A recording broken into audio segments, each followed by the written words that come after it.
Welcome to the Subjective Professor podcast, where we reject coercion and hypocrisy. It's Tuesday, March 25th, episode 344, Tale of Two Depressions. So today in my eighth grade history class, we got to the Great Depression, and this is what it said at the beginning of the chapter. It said, after World War I, Americans wanted to return to normalcy. Under three consecutive Republican presidents, the nation honored its businessmen and enjoyed the good life. The wonderful world of American prosperity died in 1929 with the start of the Great Depression. It began with the crash of the stock market in October. It spread into the deepest and longest depression in American history. One-fourth of all Americans lost their jobs. The traditional faith of the nation in business and private charity was destroyed as the depression and personal desperation grew deeper. A change into outlook was needed, and Franklin Delano Roosevelt brought it. FDR brought a New Deal to the nation. He used the monetary power of the federal government to provide jobs and relief. His new aggressive policies did not end the Depression, but instead gave hope and restored faith in government. The Depression gripped the nation until the demands of World War II pulled it out. However, FDR deserves a great deal of credit for keeping the nation together during those dark years.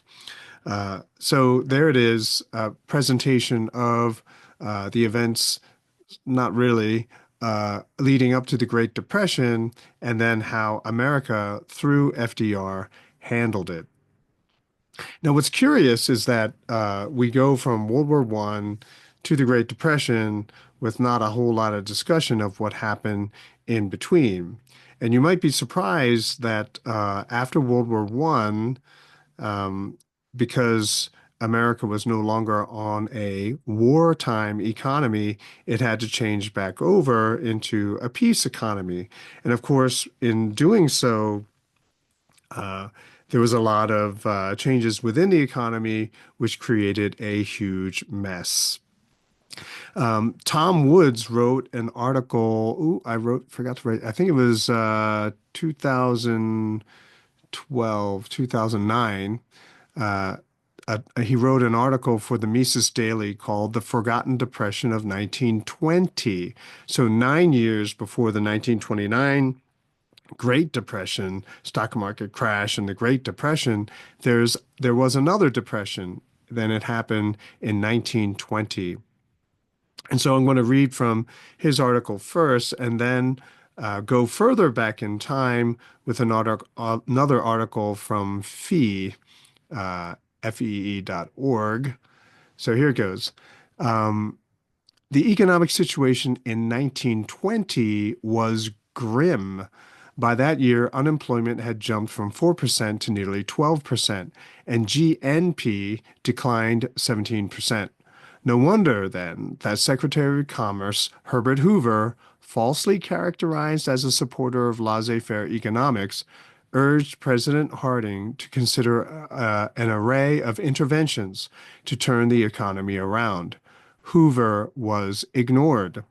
Instead of fiscal stimulus, Harding cut the government's budget nearly in half between 1920 and 22. The rest of Harding's approach was equally laissez-faire. Tax rates were slashed for all income groups. The national debt was reduced by 1/3. The Federal Reserve's activity, moreover, was hardly noticeable. As one economic historian puts it, despite the severity of the contraction, deflation, I believe is what they're referring to, the Fed did not move to use its powers to turn the money supply around and fight the contraction. By the late summer of 1921, signs of recovery were already visible. The following year, unemployment was back down to 6.7%, and it was only 2.4% by 1923. Those were the economic themes of Warren Harding's presidency. Few presidents have been subjected to the degree of outright ridicule that Warren Harding endured during his lifetime and continued to receive long after his death. But the conventional wisdom about Harding is wrong to the point of absurdity. Even the alleged corruption of his administration was laughably minor compared to the presidential transgressions we have since come to take for granted. And there is basically a passing comment on ad hominem arguments. So you're going to destroy Warren G. Harding's presidency by just criticizing his life, his personal life.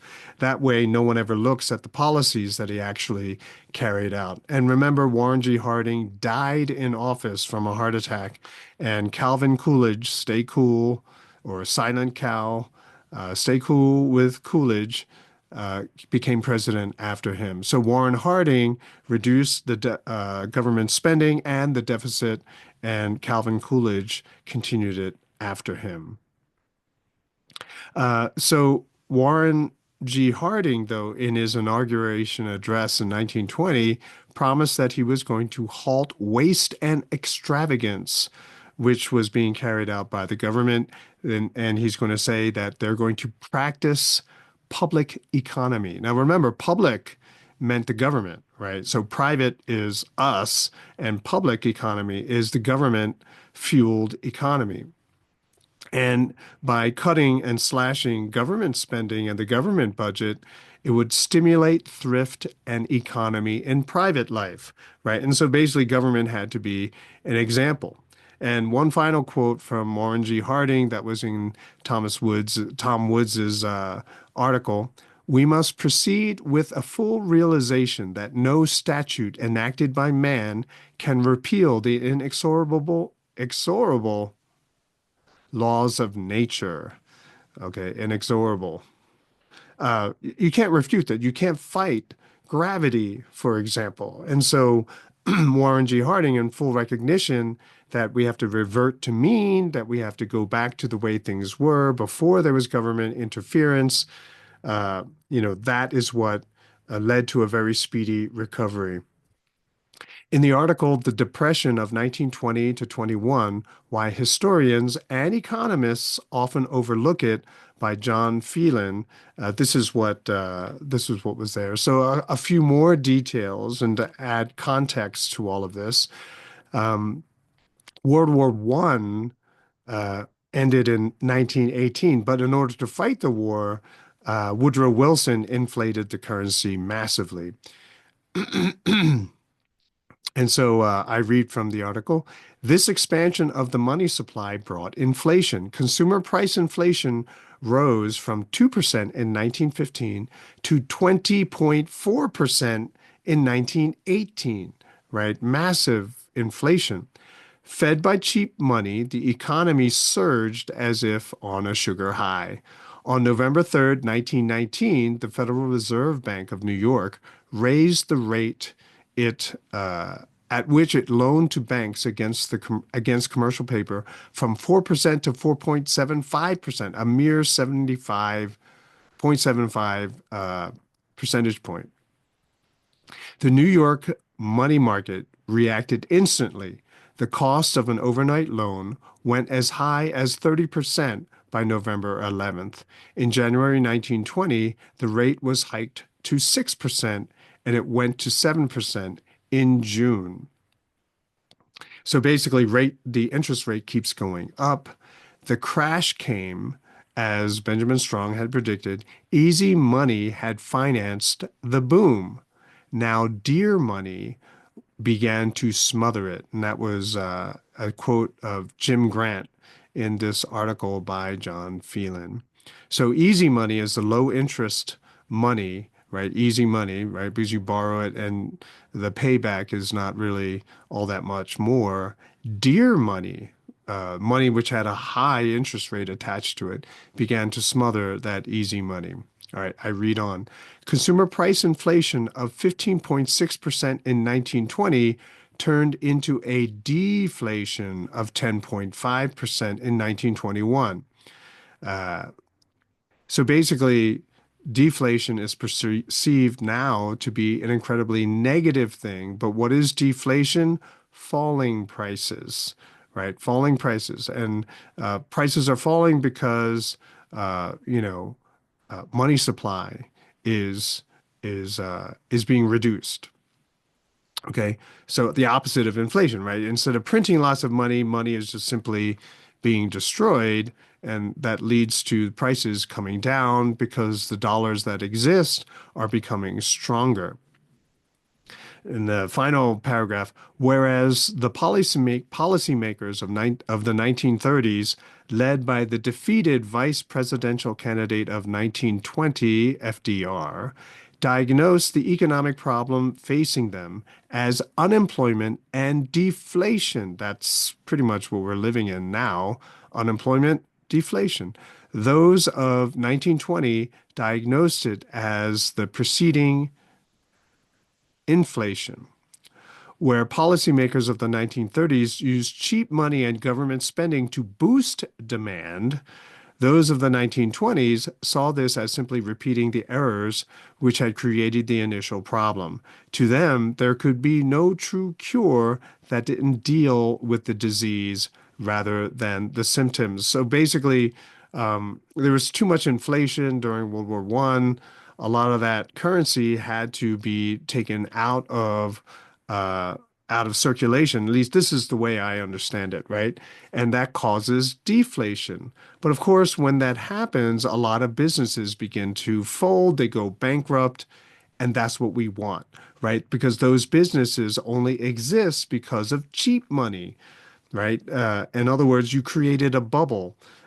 So much money was now made available at such a low price that a lot of people now were flush with cash. They were spending it on goods that they did not actually need, luxury items, for example. And so businesses that would provide them, banks that loaned the money, would then see bankruptcy in their future. And that's what we want. We want businesses that engaged in bad practices, right, invested a lot in fads, trends, as opposed to thinking about what are good business decisions, right? Those should go out of business. Banks which made the loans for risky ventures should go out of business as well. Right. That's not to say that you can't have risky speculation following trends or be a bank that lends people money for those trends. It's not that. It would just happen a lot less. And also people who were doing it, engaging in it, they probably would not have put all of their eggs in one basket. And so they would probably, those businesses would probably have taken a hit, but they probably would not necessarily go bankrupt. Okay, so I hope that kind of understands. So we have a tale of two depressions. The first one was 1920-21, where the government did very little, if anything at all, just left it alone, let all the businesses that were going to fail, they let them fail.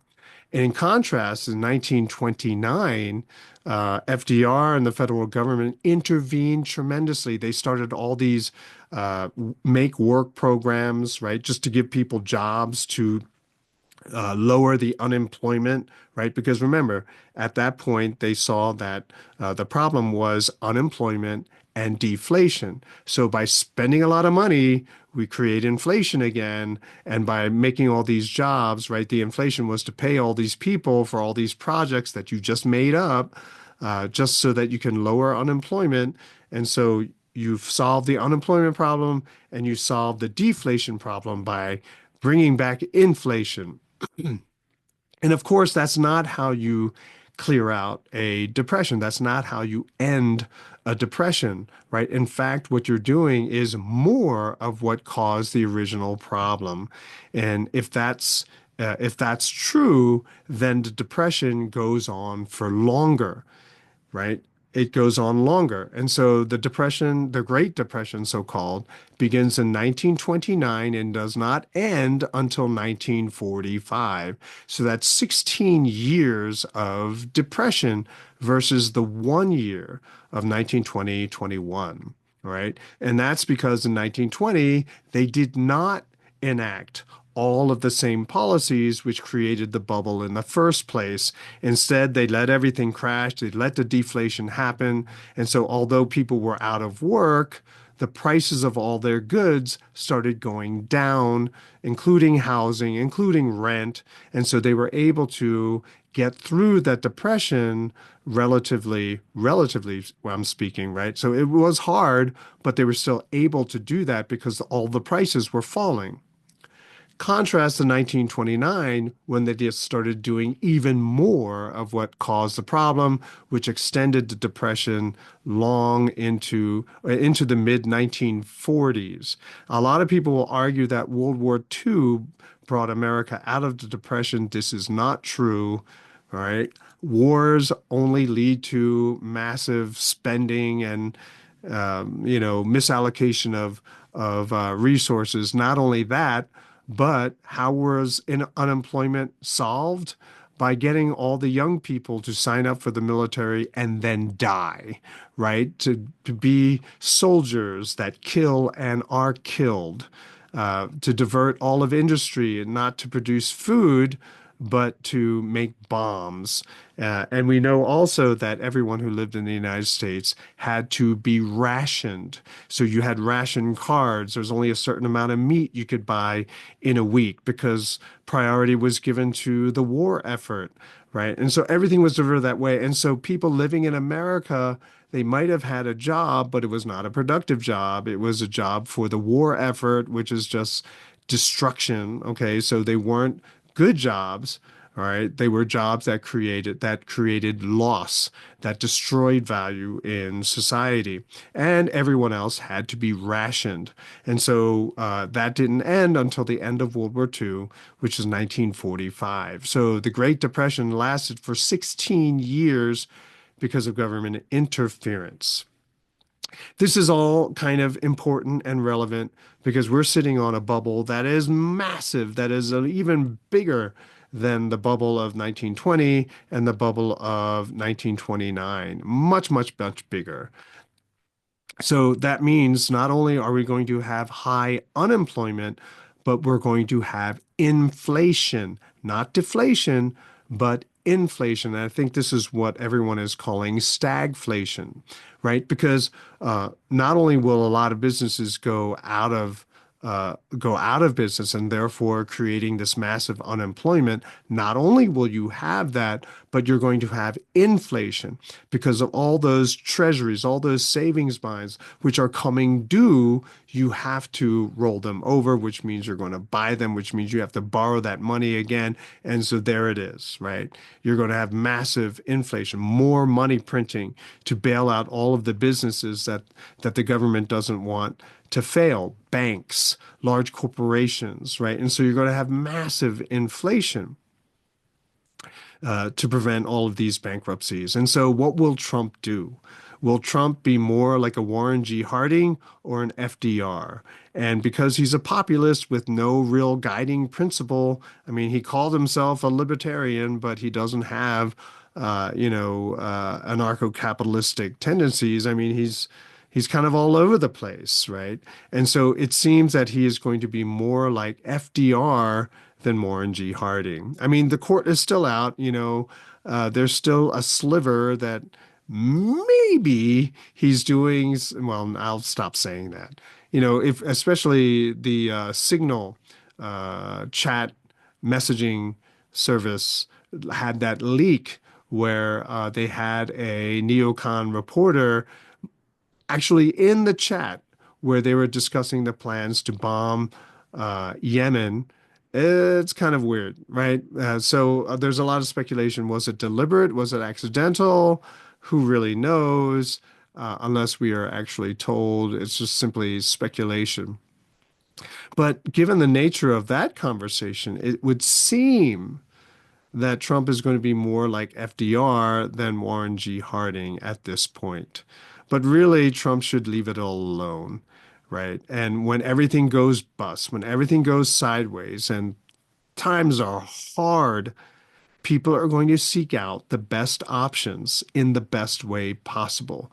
Bad businesses are going to fail. Bad lifestyles, bad life choices are going to be revealed as being bad. And so you have to allow all of this to happen. So all the immorality, that is bad choices, the wasteful choices, choices which destroy value. All of that has to be cleared out. They have to be revealed as being bad. So then everyone who's left standing around says, oh, okay, can't do that again. They have to learn their lessons and not repeat the mistakes. So bad businesses must fail, right? They must get out of the way. And all the investment, all the capital that went into those businesses, they have to go to the good businesses, right? So, for example, maybe crypto is the future or not, but let's just say it goes down to 10,000 again. And even the crypto people don't exclude the possibility that it could go back down that far, that it could visit that again. Well, if it does, a lot of that investment disappears. It's evaporated, right? And so all of that money, instead of keep continuing to go into crypto, should go into real businesses that make food, that make houses, right? Because you can't live in your Bitcoin. You can't eat your Bitcoin. And if no one is growing food or making houses, what can you buy with your Bitcoin, right? And so that would be an example of people turning away from and just dumping all of their assets in something that they can't really use, right? Maybe people can exchange it for to buy things, but I don't think enough people have Bitcoin to be able to pull that off. So when the economy does go sideways, it will probably take more than a year or two for us to be able to see signs of relief, but that's the way it must go. As Warren G. Harding said, we must proceed with the full realization that no statute enacted by man can repeal the inexorable laws of nature, right? Undeniably true. It's like gravity. You can pretend it's not there, but it's always there, right? And as soon as the faster and the sooner that more people realize that you cannot disobey the laws of nature, you can't change them, the sooner that the country and the world will recover from these decades of massive government corruption. And once that happens, then we can maybe start over, right? Maybe we can enjoy freedom again. Maybe more people will learn just how evil government was, that if government never did any of these things, then we wouldn't have to talk about it. We wouldn't have to struggle with any of it. A subjective professor can dream, right? That's it for this episode. I'll talk to you all next time.